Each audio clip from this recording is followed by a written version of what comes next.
پھر اہل کتاب میں سے جن لوگوں نے ان حملہ آوروں کا ساتھ دیا تھا، اللہ ان کی گڑیوں سے انہیں اتار لایا، ان کے دلوں میں اس نے ایسا روب ڈال دیا کہ آج ان میں سے ایک گروہ کو تم قتل کر رہے ہو اور دوسرے گروہ کو قید کر رہے ہو۔ اس نے تم کو ان کی زمین اور ان کے گھروں میں اور ان کے اموال کا وارث بنا دیا، اور وہ علاقہ تمہیں دیا جسے تم نے کبھی پامال نہ کیا تھا۔ اللہ ہر چیز پر قادر ہے۔ بنو قریظہ کی طرف اشارہ ہے۔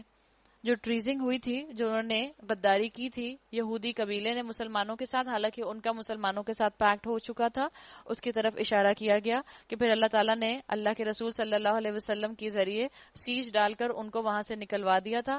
وہ وہاں سے اپنا سامان لے کر چلے گئے تھے اور بہت سا سامان چھوڑ کر چلے گئے تھے۔ اللہ تعالیٰ نے وہ علاقہ مسلمانوں کو وراثت میں دے دیا، اس کی طرف اشارہ ہے۔ اے نبی صلی اللہ علیہ وسلم، اپنی بیویوں سے کہیے، اگر تم دنیا اور اس کی زینت چاہتی ہو تو آؤ میں تمہیں کچھ دے دلا کر بھلے طریقے سے رخصت کر دوں۔ اب رخ اللہ کے رسول صلی اللہ علیہ وسلم کی ازدواجی زندگی کی طرف بڑھ رہا ہے، اور بتا دیا گیا کہ دنیا اور دنیا کی زینت، اس کی طلب جو ہے وہ اللہ کے رسول کے گھرانے کی طرف سے آئی تھی۔ ہوا یہ تھا کہ جب اتنا مال غنیمت آیا تھا تو صحابہ نے بھی خواہش کی، صحابہ کے اندر بھی یہ مال غنیمت تقسیم ہوا، اسی طرح سے ازواج کے اندر بھی یہ خواہش پیدا ہوئی کہ تھوڑا سا مال غنیمت جو ہمارا ہوم الاؤنس ہمیں ملتا ہے، جو ہماری پاکٹ منی ہمیں ملتی ہے، وہ تھوڑی سی بڑھا دی جائے۔ بس یہ ازواج کی خواہش تھی کہ تھوڑی ہماری پاکٹ منی بڑھا دی جائے، اس لیے کہ ازواج اس سے پہلے جس دور سے گزر رہی تھی وہ فقر کا دور تھا۔ روایات میں آتا ہے کہ 2 ماہ تک گھر میں چولہا نہ جلتا تھا، بس پانی اور کھجور پر گزارا ہوتا تھا۔ جب بنو قریظہ کو مسلمانوں نے فتح کیا تو مسلمانوں کو بہت سا مال غنیمت ملا، تو ازواج نے بھی اسی مال غنیمت کو دیکھتے ہوئے اللہ کے رسول سے درخواست کی کہ ہماری پاکٹ منی کو تھوڑا بڑھا دیا جائے۔ یہ اسی دور کی بات ہے جس کے لیے آتا ہے کہ حضرت بی بی فاطمہ آپ صلی اللہ علیہ وسلم کے پاس آئی تھیں، لیکن حیا کی وجہ سے اپنے والد سے مانگ نہ سکیں کہ مجھے بھی مال غنیمت میں سے کچھ دے دیں۔ بعد میں روایات میں آتا ہے کہ حضرت علی نے حضرت فاطمہ کی طرف سے اللہ کے رسول سے فرمایا کہ فاطمہ کے ہاتھ میں چکی پیس پیس کر گٹے پڑ گئے ہیں، نشان پڑ گئے ہیں، ہاتھوں میں زخم ہو گئے ہیں۔ آپ صلی اللہ علیہ وسلم نے کیا کہا؟ غلام بھی نہیں دیا، حالانکہ وہ چاہ رہے تھے کہ ایک غلام مل جاتا، ایک کنیز مل جاتی۔ اللہ کے رسول صلی اللہ علیہ وسلم نے تسبیحات فاطمی بتا دی کہ یہ تسبیحات فاطمی ہیں، 33 مرتبہ سبحان اللہ، 33 مرتبہ الحمدللہ، 33 مرتبہ اللہ اکبر، اور 34 ٹائمز 34 مرتبہ استغفر اللہ پڑھ لیا کریں۔ وقت میں بھی برکت ہو جائے گی، صحت میں بھی برکت ہو جائے گی۔ یہ تسبیحات فاطمی جو کوانٹٹی کے ساتھ رسول اللہ صلی اللہ علیہ وسلم سے ثابت ہیں، کوشش کیا کریں کہ آپ اس کو ہر نماز کے بعد ایک دفعہ ضرور پڑھ لیں، اور اگر نہ موقع ملے تو دن میں 1 مرتبہ ضرور پڑھ لیں۔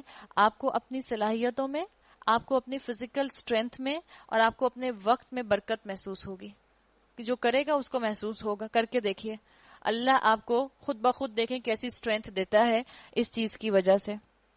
تو یہاں اس چیز کی طرف اشارہ ہے کہ انہوں نے جو خواہش کی تھی وہ ایک جائز خواہش کی تھی۔ آپ صلی اللہ علیہ وسلم کا معاملہ کیا تھا کہ آپ صلی اللہ علیہ وسلم نے اپنی زندگی بھی عظیمت کے درجے پر گزاری، حالانکہ چاہتے تو آپ کے پاس قیصر و کسریٰ کے محل جو تھے وہ آپ کے لیے کس ویلیو کے تھے، آپ اپنے لیے ان کو استعمال میں رکھتے، لیکن اللہ کے رسول صلی اللہ علیہ وسلم نے عظیمت کے درجے پر زندگی گزاری، اپنے آپ کو ہمیشہ پیسے کے ساتھ جو تھا وہ ابنڈنس میں نہیں رکھا بلکہ صدقہ کر دیا کرتے تھے۔ ازواج کی یہی ڈیمانڈ تھی، اور ایک وقت ہم یہ جانتے ہیں کہ اللہ کے رسول کے انتقال کے بعد جب مسلمانوں کو بہت عروج ملا، اسلام بہت تیزی سے پھیلا، تو ازواج کے پاس روایات میں آتا ہے کہ ہزاروں درہم آیا کرتے تھے، ہزاروں اشرفیاں آیا کرتی تھیں، صبح سے لے کے شام تک صدقہ کر دیا کرتی تھیں اور اپنا دامن جھاڑ کر اٹھ جایا کرتی تھیں۔ تو یہی مزاج اللہ کے رسول صلی اللہ علیہ وسلم اپنے خاندان والوں کا بنانا چاہ رہے تھے، اسی لیے آپ صلی اللہ علیہ وسلم نے یہ جو ڈیمانڈ آئی تھی ازواج کی طرف سے، گو کہ جائز ڈیمانڈ تھی، لیکن آپ نے اس سے منع فرما دیا۔ حالانکہ آپ دیکھیں ازواج مطہرات تھیں، آپ صلی اللہ علیہ وسلم کی زوجہ تھیں، بیویاں تھیں۔ شوہر کے لیے جب بیوی کھانا پکاتی ہے یا بیوی جب گھر میں کھانا پکاتی ہے تو اس کی خواہش ہوتی ہے کہ وہ شوہر کو جب پیش کرے تو شوہر جو ہے محبت سے کھائے، اسی لیے تو بیوی کھانا پکاتی ہے، اپنے ہاتھ سے آپ کھڑے ہو کے کھانا پکاتی ہیں۔ آپ دیکھیں آپ کے شوہر گئے ہوں ہفتہ بھر کے لیے آپ کے شہر سے باہر، آپ کا نہ کھانا پکانے کا دل کرے گا، نہ آپ کا کھانا کھانے کا دل کرے گا، نہ آپ کو مزہ آئے گا۔ شوہر ہوتے ہیں تو آپ کھانے پکواتے بھی ہیں، کھانا خود پکاتے بھی ہیں، اور آپ کی خواہش ہوتی ہے کہ وہ اس کو انجوائے کریں۔ تو صحابہ کا بھی یہی معاملہ تھا، حضرت فاطمہ کا بھی یہی معاملہ تھا اور ازواج کا بھی یہی معاملہ تھا. حضرت عائشہ تو بعض روایات میں یہاں تک بتاتی ہیں کہ اس موقع پر یا ان حالات میں ان دنوں میں ایسے فقر کا معاملہ تھا کہ اللہ کے رسول بعض اوقات صلی اللہ علیہ وسلم ساری رات بھوک کی وجہ سے بے چین رہتے تھے.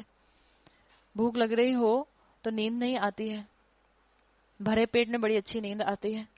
اور اللہ کے رسول ہیں صلی اللہ علیہ وسلم، سب سے بڑھ کر اللہ تعالیٰ نے جن سے محبت کی، جن کو درجے دیے، اور وہ بھوک کی وجہ سے راتوں میں بے چین رہتے تھے. آپ امیجن کریں ہمارے شوہر ہوں اور انہوں نے رات میں کھانا نہ کھایا ہو تو آپ کتنا پریشان ہوتی ہیں. آپ 4 دفعہ اٹھا کے پوچھتی میں کھانا لے آؤں، میں آپ کے لیے کھانا لے آؤں، میں آپ کے لیے کوئی سینڈوچ لے آؤں، میں آپ کے لیے کوئی چیز لے آؤں. تو ازواج کی ڈیمانڈ بالکل جائز تھی جو انہوں نے کی تھی. ازواج نے جو ڈیمانڈ کی تھی وہ اسی لیے کی تھی کہ آپ صلی اللہ علیہ وسلم کو بھی اس کا فائدہ پہنچے. لیکن جب انہوں نے دیکھا کہ ان کو اللہ کے رسول کو یہ مطالبہ پسند نہیں آیا تو انہوں نے اپنے اس مطالبے کو چھوڑ دیا تھا. اور اللہ نے جب ان کو آپشن دیا، اللہ تعالیٰ کی طرف سے ایک آپشن دیا گیا کہ اگر یہ ازواج آپ سے دنیا کی زینت مانگتی ہیں، حالانکہ وہ دنیا کی زینت نہیں مانگ رہی تھی، لیکن بتانے کا مقصد کیا ہے کہ ان کی پرسٹین پیورٹی کو یہاں واضح کیا گیا ہے کہ جنہوں نے ان کے خلاف انگلیاں اٹھائیں وہ اپنے دماغ کے خناس کو درست کر لیں. وہ ازواج جنہوں نے اللہ کے رسول نے جن کو آپشن دیا، اللہ کے ذریعے آیات آئیں کہ اگر یہ چاہتی ہیں کہ ان کو دنیا کی زینت چاہیے تو آپ ان سب کو چھوڑ دیں، اللہ آپ کو ان سے بڑھ کر بہتر ازواج دے گا. لیکن سب نے یونانیمسلی فیصلہ کر کے اللہ کے رسول کا ساتھ لینا اپنے لیے پسند کیا، اسی عظیمت کے درجے پر رہنا اپنے لیے آپشن کے طور پر لیا. تو اعتراض کرنے والوں کی زبانیں خود بخود بند ہو جاتی ہیں. اللہ اور اس کے رسول اور دار آخرت کی طالب ہوں تو جان لو کہ تم میں سے جو نیکوکار ہیں اللہ نے ان کے لیے بڑا اجر مہیا کر رکھا تھا. نبی کی بیویوں، تم میں سے جو کسی صریح فحش حرکت کا ارتکاب کرے گی اسے دوہرا عذاب دیا جائے گا. کیوں؟ اس لیے کہ جس کے درجے ہیں سوا اس کے سوا مشکل ہے. ان کو رول ماڈل بنانا تھا نا، تو ان کی تربیت بہت ضروری تھی. ان کو محتاط کیا گیا کہ بہت محتاط رہنا، ساری امت کی نگاہ تمہاری طرف ہوگی، رہتی دنیا تک جو انسانیت آئے گی وہ تمہیں رول ماڈل بنائے گی. اس لیے ان کو پاک کیا گیا اور ان کو کہا گیا ازواج مطہرات. اللہ کے لیے یہ بہت آسان کام ہے. اور تم میں سے پارہ نمبر 22 وَمَن يَقْنُتْ مِنْكُنَّ لِلَّهِ وَرَسُولِهِ وَتَعْمَلْ صَالِحًا نُؤْتِهَا أَجْرَهَا مَرَّتَيْنِ وَأَعْتَدْنَا لَهَا رِزْقًا كَرِيمًا. تم میں سے جو اللہ اور اس کے رسول کی اطاعت کرے گی اور نیک عمل کرے گی اس کو ہم دوہرا اجر دیں گے اور ہم نے اس کے لیے رزق کریم مہیا کر رکھا ہے. بتا دیا گیا ازواج کو کہ جو اللہ کے رسول صلی اللہ علیہ وسلم کی اطاعت کریں گی، ان کے ساتھ عظیمت کے درجے پر رہنا پسند کریں گی، اپنے لیے دنیا کو پریفرنس نہیں دیں گی، دنیا کی لگژریز کو چھوڑ دیں گی، تو ان کے لیے اللہ نے دوہرا اجر رکھا ہے. نبی کی بیویوں صلی اللہ علیہ وسلم کی بیویوں سے ایڈریس کیا جا رہا ہے. تم عام عورتوں کی طرح نہیں ہو. بتا دیا گیا تم عام عورتوں کی طرح کیوں نہیں ہو؟ اس لیے کہ تمہیں تو رول ماڈل بننا ہے مومن عورتوں کا. آپ دیکھیں جب ہم سورہ فاتحہ پڑھتے ہیں، سورہ فاتحہ میں ہم جو راستہ مانگتے ہیں ہم کہتے ہیں صراط الذین انعمت علیہم، اللہ جن پر آپ نے اپنا انعام کیا. کون ہے یہ انعام یافتہ لوگ؟ اس کے اندر بڑی خوبصورتی ہے. وہاں پر انعمت فعل ماضی پاسٹ ٹینس استعمال ہوا ہے. اسکالرز کہتے ہیں کہ اللہ تعالیٰ نے وہاں پاسٹ ٹینس استعمال کر کے یہ بات واضح کر دی کہ تمہارے رول ماڈل کون ہیں؟ جن پر اللہ نے ماضی میں انعام کیا. تو اپنی زندگی میں اپنے آپ کو کسی کا فالوور بنانے کے لیے جو رول ماڈل تم سامنے رکھو وہ تمہارے ماضی میں ہیں. وہ انبیاء ہیں، وہ صدیقین ہیں، وہ شہداء ہیں، وہ صالحین ہیں. ہمارے رول ماڈلز ہمارے ماضی کے اندر ہیں اور بتا دیا گیا ان 4 کیٹیگریز کے اندر ہیں. اور ازواج انہی 4 میں سے صدیقین کی کیٹیگری میں یا شہداء کی کیٹیگری میں آتی ہیں. اگر تم اللہ سے ڈرنے والی ہو تو دبی زبان سے بات نہ کیا کرو کہ دل کی خرابی کا مبتلا کوئی شخص لالچ میں پڑ جائے. یہ پہلا حکم جو ازواج کو دیا گیا کہ معروف انداز میں گفتگو کرو. ازواج کے گھر کے اندر احکامات دیے جا رہے ہیں کہ معروف انداز میں گفتگو کرو، بے تکلف ہو کر بات نہ کرو، نارمل انداز اپناؤ نامحرم سے بات کرنے کے لیے. ہم نے پہلے بھی بات کی تھی کہ جب ہم خواتین اپنے لیے ازواج کو رول ماڈل بنائیں گی تو ہمارے لیے کیا سبق ہے؟ اس میں سبق یہ ہے کہ عورت کی آواز اس کا پردہ نہیں ہے، ورنہ اللہ تعالیٰ یہاں منع کر دیتا. اللہ نے کہا ہے دبی زبان سے بات نہ کیا کرو تاکہ دل کی خرابی کا شخص جو ہے وہ کسی لالچ میں نہ پڑ جائے. تو ہمارے دین نے ہمارے سامنے یہ بات واضح کر دی ازواج کے ذریعے کہ آواز کا پردہ نہیں ہے. اور آواز کے پردے کے نہ ہونے کی وجہ سے کیا ہے کہ جب کسی نامحرم سے بات کی جائے گی نارمل لہجے میں بات کی جائے گی، اس کے اندر گگل نہیں ہوگا، اس کے اندر ہڈن وائبز نہیں ہوں گی، اس کے اندر کوئی اشارے کنائے نہیں ہوں گے، بلکہ ڈسٹنگوش اپنی کوالٹی رکھتے ہوئے اپنے بالکل ڈائریکٹ نارمل لہجے میں بات کی جائے گی. اور یہی حیا کی علامت ہے، اور حیا ایمان کی ایک شاخ ہے، اور حیا کا انجام یاد رکھیں جنت ہے. تو بتا دیا گیا یہاں پہلا حکم جو ازواج کو دیا گیا اور ان کے ذریعے ہمیں دیا گیا، بلکہ کہا گیا بلکہ صاف سیدھی بات کرو.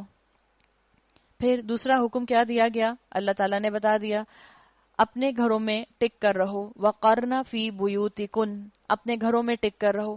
اب اگر کوئی صرف اس آیت کے ایک حصے کو لے لے، اگر وہ اس آیت کے حصے کو سنت سے کاٹ کر دیکھے تو اسے کیا لگے گا کہ عورتیں جو ہیں وہ گھروں سے نکل ہی نہیں سکتی، اس لیے کہ جو حکم ازواج کو دیا گیا وہ حکم ان کے ذریعے ہمیں بھی دیا گیا. تو یہاں اگر ہم نے اس چیز کو سنت سے کاٹ دیا تو مطلب کیا ہوگا کہ ہم ضرورت کے لیے بھی گھروں سے نہیں نکل سکتے، حالانکہ اس کا یہ مطلب نہیں ہے.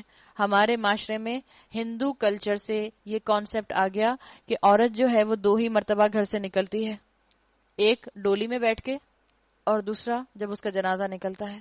یہ اسلام کا کانسیپٹ نہیں ہے. اللہ تعالیٰ نے عورت کو ایسا نہیں بنایا، اللہ نے عورت کو ڈگنیٹی کے ساتھ بنایا ہے اور بتا دیا ہے عورت کا گھر قید خانہ تھوڑی ہے. اللہ نے کیا کہا ہے وَقَرْنَ فِي بُيُوتِكُنَّ، اپنے گھروں میں ٹک کر رہو. اگر ہم ازواج کو بھی دیکھیں تو ازواج بھی مسجد جایا کرتی تھیں، مسجد نبوی جایا کرتی تھیں، اپنے میکے جایا کرتی تھیں، کاروبار کیا کرتی تھیں. رسول اللہ صلی اللہ علیہ وسلم اپنے ساتھ غزوات پر اپنی کسی ایک زوجہ کو لے کر جایا کرتے تھے. طریقہ ہوتا تھا کہ آپ صلی اللہ علیہ وسلم لوٹ نکالا کرتے تھے، جس کا نام نکلتا تھا وہ زوجہ آپ کے ساتھ سفر میں جایا کرتی تھیں، حج اور عمرہ کیا کرتی تھیں. وہ طریقہ کیا بتا دیا اللہ تعالیٰ نے یہاں پر؟ ایک بات، وَلَا تَبَرَّجْنَ تَبَرُّجَ الْجَاهِلِيَّةِ الْأُولَى، سابق دور جاہلیت کسی سجدہ دکھاتی نہ پھرو. یعنی ضرورت کے لیے گھروں سے نکلا جا سکتا ہے، لیکن عورت کی زینت کی بات کر دی گئی کہ زینت کا اظہار کرتی ہوئی، زینت کو نمایاں کرتی ہوئی عورت گھر سے نہ نکلے. زینت کا اظہار عورت کی ایکسپلائٹیشن ہے. تبرج کا لفظ جو ہے وہ برج سے بنا ہے. برج مینار کو کہتے ہیں جو دور سے نظر آتا ہے. جب عورت بے حیائی کے ساتھ باہر نکلتی ہے، زینت کر کے باہر نکلتی ہے، دور سے نظر آتی ہے.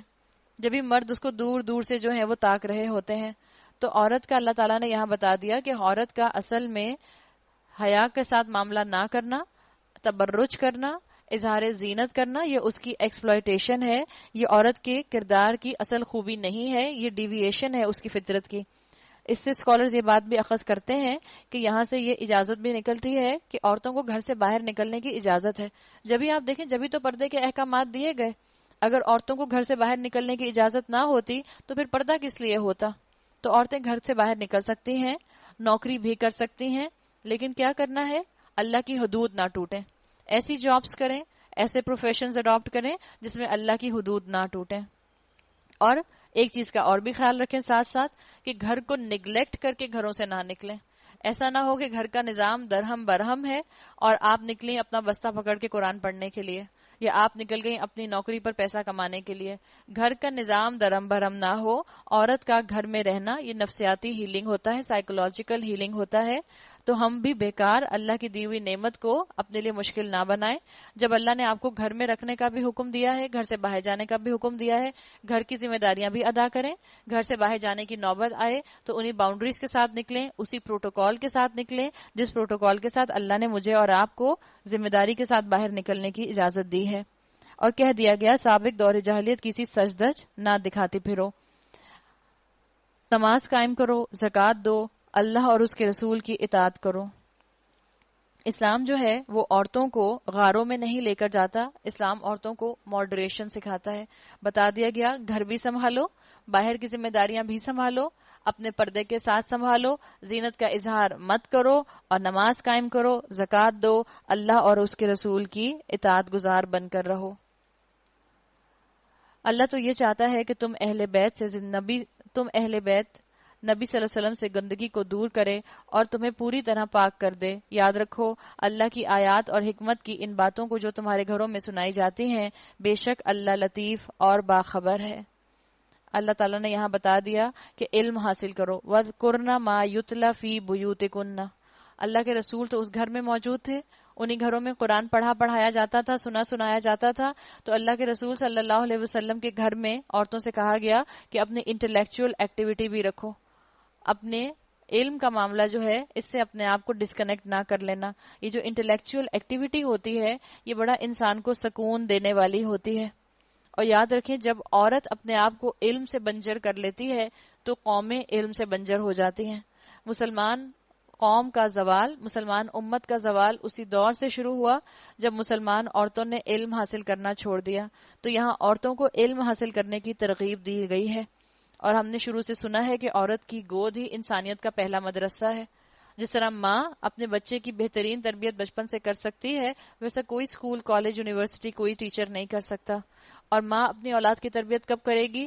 جب اس کے اپنے ہاتھوں میں علم ہوگا، جب وہ خود با علم ہوگی، جب اس کے پاس شعور ہوگا قرآن کی آیات کا. تو اللہ تعالیٰ نے 2 کوالٹیز بتا دیں، حیا اور علم. یہ دونوں چیزیں عورت کا زیور ہیں، یہ عورت کو سجا دیتے ہیں. یہ ہے اصل سجاوٹ. اگر آج آپ اور میں اپنے آپ کو دیکھیں، اگر آج کی عورت کو آپ پڑھائی میں مصروف کر دیں تو آپ نے بہت بڑا ایک دین کا مرحلہ طے کر لیا. اگر آج کی عورت دین میں مصروف ہو جائے گی، اس کو غیبت کرنے کا ٹائم نہیں ملے گا، اس کو لڑنے کا ٹائم نہیں ملے گا، اس کو بحث کرنے کا ٹائم نہیں ملے گا، اس کو گوسپس کرنے کا ٹائم نہیں ملے گا. تو اپنے آپ کو باحیا بنا کر پڑھنے لکھنے کی طرف لے کر آنا ہے، پڑھنے لکھنے کا ماحول پیدا کرنا ہے. اصل خوبصورتی آپ کے فیچرز کی نہیں ہوتی، اصل خوبصورتی انسان کی ذہانت کی ہوتی ہے، انسان کی عقل کی ہوتی ہے، انسان کے شعور کی ہوتی ہے. اور یہی کامل مومن ہوتا ہے جو اپنی پرسنل گرومنگ کرتا ہے علم حاصل کرنے کے بعد. اور یہاں خاص طور پر عورتوں کے ساتھ یہ معاملہ رکھا گیا کہ عورتوں کو علم حاصل کرنے کی طرف انسینٹیو دیا گیا ہے. جب مائیں پڑھتی ہیں اولاد بھی پڑھنا شروع کر دیتی ہے. جب ماؤں کے ہاتھوں میں بچے قرآن دیکھیں گے تو آج نہیں تو کل بچے بھی قرآن اٹھائیں گے. جب مائیں جو ہیں وہ اپنا وقت حدیث کو یاد کرنے میں اور قرآن کو یاد کرنے میں لگائیں گی، بچوں کو بھی انسینٹیو ملے گا. تو یہاں پر عورتوں کو انٹلیکچوئل ایکٹیویٹی اپنانے کی طرف دعوت دی گئی ہے. آگے کچھ صفات بتائیں. بالیقین جو مرد اور جو عورتیں مسلمان ہیں، مومن ہیں، مطیع فرمان ہیں، راست باز ہیں، صابر ہیں، اللہ کے آگے جھکنے والے ہیں، صدقہ دینے والے ہیں، روزہ رکھنے والے ہیں، اپنے شرمگاہوں کی حفاظت کرنے والے ہیں، اللہ کو کثرت سے یاد کرنے والے ہیں. کہاں ہیں یہ لوگ؟ اللہ ہمیں ایسے لوگوں میں شامل فرمائے. اللہ نے ان کے لیے مغفرت اور بڑا اجر مہیا کر رکھا ہے. اللہ نے پہلے آیات میں عورت کو معلم بنا دیا اور اس کے بعد بتا دیا کہ جب عورتیں معلم بن جاتی ہیں تو کس طرح کے کریکٹرسٹک رکھنے والے انسان دنیا میں، معاشرے میں نظر آتے ہیں.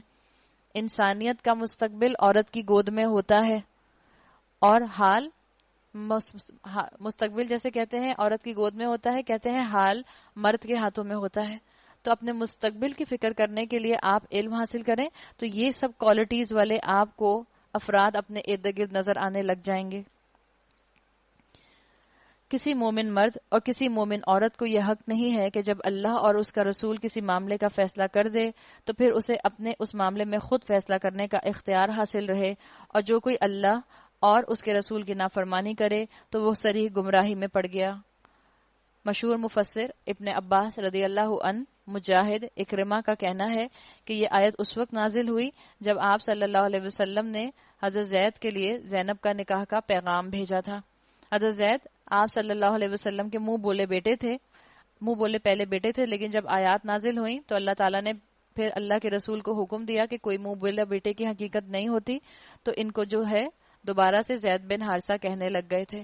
ہوا یہ تھا کہ یہ غلام بن کر مدینہ آئے تھے، نسلی غلام نہیں تھے، لیکن جیسے آپ کو بتایا تھا کہ عرب کے اندر کلچر یہ تھا کہ لوگوں کو اغوا کر کے غلام بنا لیا کرتے تھے.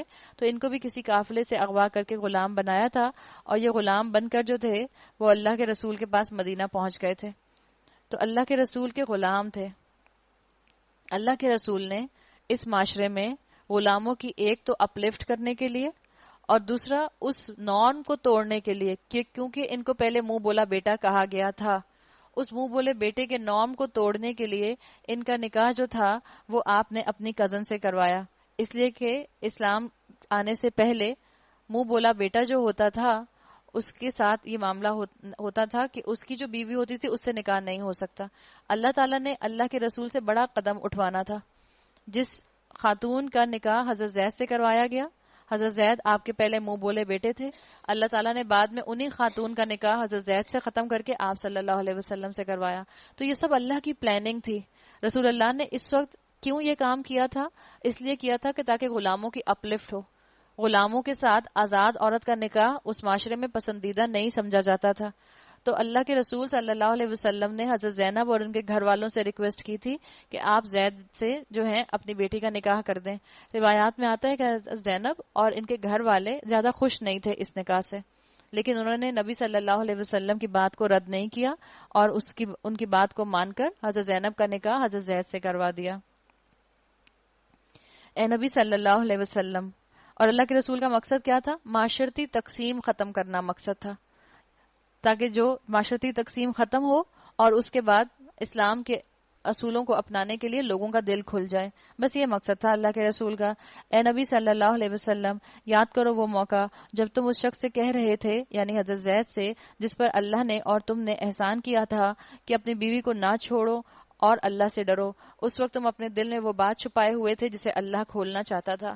یہ بات روایات میں آتی ہے کہ اللہ تعالیٰ نے آپ صلی اللہ علیہ وسلم کو بتا دیا تھا کہ اگر حضرت زید نے حضرت زینب کو چھوڑا تو پھر آپ کو ان سے نکاح کرنا ہوگا۔ تو یہ اس کیفیت کو اللہ کے رسول کے یہاں بیان کیا جا رہا ہے۔ آپ صلی اللہ علیہ وسلم اس آزمائش سے گزرنا نہیں چاہ رہے تھے، اس لیے کہ آپ صلی اللہ علیہ وسلم کو بھی آپ دیکھیں، آپ نے کہا کہ اپنی بیوی کو نہ چھوڑو اور اللہ سے ڈرو۔ اس وقت تم اپنے دل میں وہ بات چھپائے ہوئے تھے جسے اللہ کھولنا چاہتا تھا، تم لوگوں سے ڈر رہے تھے۔ اللہ کے رسول صلی اللہ علیہ وسلم کے لیے آیا کہ آپ لوگوں سے ڈر رہے تھے، اس لیے کہ اسٹیبلش نارم تھا، منہ بولے بیٹے کی بیوی سے نکاح کرنا حرام سمجھا جاتا تھا۔ ایک منہ بولا بیٹا ختم کروایا گیا، دوسرا اس نارم کو توڑا گیا اللہ کے رسول کے ذریعے کہ منہ بولا بیٹا ایک تو جب ہوتا ہی نہیں تو پھر اس کی بیوی سے نکاح بھی ہو سکتا ہے۔ تو اللہ کے رسول اس معاشرے کے اندر اس چیز کو لاتے ہوئے، سٹینڈ لیتے ہوئے ڈر رہے تھے، گھبرا رہے تھے۔ اگر کبھی آپ اور میں بھی اللہ کے کسی حکم کو مانتے ہوئے ڈر رہے ہوں، گھبرا رہے ہوں، لوگوں کا خوف آ رہا ہو، اللہ کے رسول کو جیسے آیا تھا، آپ یہ آیات پڑھیں، ان آیات کی آپ ڈیٹیل پڑھیں اور آپ کو پتہ چلے گا کہ اللہ کے رسول کے دل میں بھی خوف آیا تھا، تو اللہ آپ کو انشاءاللہ ہمت دے دے گا۔ واللہ احق ان تخشاہ، حالانکہ اللہ اس کا زیادہ حقدار ہے کہ تم اس سے ڈرو۔ پھر جب زید اس سے اپنی حاجت پوری کر چکا تو ہم نے اس متعلقہ خاتون کا تم سے نکاح کر دیا تاکہ مومنوں میں اپنے منہ بولے بیٹوں کی بیویوں کے معاملے میں کوئی تنگی نہ رہے جبکہ وہ ان سے اپنی حاجت پوری کر چکے ہوں۔ حضرت زینب کے لیے آتا ہے کہ یہ آزاد خاندان کی تھی، بڑے خاندان کی تھی، اور جو حضرت زینب کے شوہر تھے زید، وہ غلام تھے، تو مینٹیلٹی کا بڑا فرق تھا۔ حضرت زید کہتے ہیں کہ میں نے کبھی نظر اٹھا کر زینب کو نہیں دیکھا، اس لیے کہ وہ جو غلام مینٹیلٹی ہوتی تھی اس کو آپ اور میں سمجھ بھی نہیں سکتے، نظر اٹھا کر نہیں دیکھتے تھے۔ کہاں وہ کسی تمنا کا اظہار کرتے کہ جیسے شوہر اپنی بیوی سے تمنا کا اظہار کرتے ہیں، تو ان کا مینٹل ریپو نہیں بنا، ان کی کیمسٹری نہیں ملی، تو ان دونوں کی آپس میں ڈائیورس ہو گئی۔ اللہ کا حکم تو عمل میں آنا ہی چاہیے تھا، نبی پر کسی ایسے کام میں کوئی رکاوٹ نہیں جو اللہ نے اس کے لیے مقرر کر دیا ہو۔ سنت اللہ فی الذین خلو من قبل، یہی اللہ کی سنت ان سب انبیاء کے معاملے میں رہی جو پہلے گزر چکے ہیں، اور اللہ کا حکم ایک قطعی طے شدہ فیصلہ ہوتا ہے۔ یہ اللہ کی سنت ہے ان لوگوں کے لیے جو اللہ کے پیغامات پہنچاتے ہیں، اسی سے ڈرتے ہیں اور ایک اللہ کے سوا کسی سے نہیں ڈرتے، اور محاسبے کے لیے بس اللہ ہی کافی ہے۔ طبقاتی تقسیم ختم کرنے کے لیے آپ صلی اللہ علیہ وسلم نے زید کا نکاح زینب سے کروایا تھا، مگر معاملہ چل نہیں سکا تو اللہ کے رسول صلی اللہ علیہ وسلم کو پھر اللہ کے حکم کے مطابق حضرت زینب سے نکاح کرنا پڑا۔ اور یہ کیوں کروایا گیا اللہ کے رسول صلی اللہ علیہ وسلم سے؟ آپ سے کیوں اس کو کروایا گیا؟ کوئی صحابی کیوں نہ اس کام کے لیے آیا؟ تاکہ اللہ کے رسول کو رول ماڈل بنایا جائے، تاکہ فوراً صحابہ کے بھی دل کے اندر ہمت پیدا ہو جائے کہ وہ کیسے اسٹیبلش نارمز کے خلاف کھڑے ہوں گے۔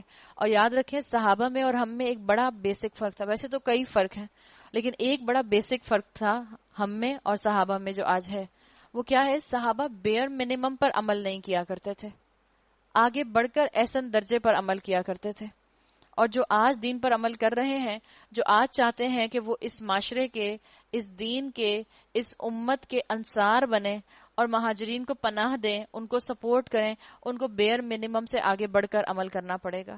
اللہ کے رسول صلی اللہ علیہ وسلم سے وہ اعمال کرائے گئے جو معاشرے میں بالکل ایکسیپٹیبل نہیں تھے، تاکہ صحابہ کا بھی دل کھل جائے، کمزور ایمان والوں کا بھی دل کھل جائے، نان مسلم جو ہیں ان کا بھی دل کھل جائے۔ لوگو، محمد تمہارے مردوں میں سے کسی کے باپ نہیں ہیں مگر وہ اللہ کے رسول اور خاتم النبیین ہیں۔ خاتم النبیین یعنی نبیوں کے اوپر سیل لگانے والے ہیں۔ ختم نبوت کے بارے میں یہ آپ کو جو ہے آیت ملتی ہے قرآن کے اندر، اور یہاں بتا دیا گیا کہ محمد تمہارے میں سے کسی کے باپ نہیں ہے۔ سمجھایا کہ کیوں اتنا سکینڈلائز ہو رہے ہو کہ محمد نے زینب سے کیوں نکاح کر لیا، محمد تو زید کے باپ ہی نہیں تھے، وہ تو تمہیں سے کسی مرد کے باپ نہیں۔ آپ جانتے ہیں کہ آپ کو اللہ تعالیٰ نے جو بیٹے دیے ان کا بچپن میں ہی انتقال ہو گیا۔ تو یہ بات یہاں مردوں کی بات جو کی گئی کہ آپ صلی اللہ علیہ وسلم کسی کے بیٹے نہیں ہیں، اس کو بھی کلیئر کر دیا گیا کہ سکینڈلائز ہونے کی ضرورت نہیں ہے۔ اس حقیقت کو سمجھ لو کہ آپ صلی اللہ علیہ وسلم نے جو اللہ کے حکم سے کیا ہے وہ عین حق تھا اور آئندہ بھی ہو سکتا ہے۔ منہ بولے بیٹے کی کوئی حقیقت نہیں ہے۔ اور آگے یہ کہہ دیا گیا کہ اب اللہ کے رسول کے بعد کیونکہ کوئی اور نبی نہیں آنا، تو انہی کے عمل کو فار لائف، فار ہسٹری آگے رکھا جائے گا، چاہے وہ پچھلے لوگ ہوں چاہے وہ اگلے لوگ ہوں، وہ سب انہی کو فالو کریں گے۔ خاتم النبیین ہیں۔ اللہ کے رسول صلی اللہ علیہ وسلم کے اوپر انبیاء کا آنا بند ہو گیا۔ اب آپ کا کار رسالت کا کام تو چلتا رہے گا، رسالت کا کام تو چلتا رہے گا امت کے ذریعے۔ اب رسول کوئی نہیں آئے گا، نہ نبی کوئی آئے گا۔ آپ صلی اللہ علیہ وسلم نے ابو داؤد کے اندر فرمایا ہے، جس کا مفہوم آتا ہے میری امت میں 30 کذاب ہوں گے جو جھوٹے نبی ہونے کا دعویٰ کریں گے، بس جان لو میں خاتم النبیین ہوں۔ علماء کہتے ہیں کہ اگر کسی نے دعویٰ کیا کہ میں مثال کے طور پر اللہ کا نبی ہوں، اور سامنے والے نے کہا کہ اچھا پروف کرو، بتاؤ کیا پروف ہے کہ تم اللہ کے نبی ہو، تو جس نے یہ کہا کہ بتاؤ پروف کرو کیا پروف ہے کہ تم اللہ کے نبی ہو، اس نے بھی کفر کیا۔ اس لیے کہ اب تو آپ کا اور میرا ایمان ہونا چاہیے، آپ کا اور میرا عقیدہ ہونا چاہیے کہ اللہ کے رسول کے بعد کوئی اور نبی نہیں آئے گا۔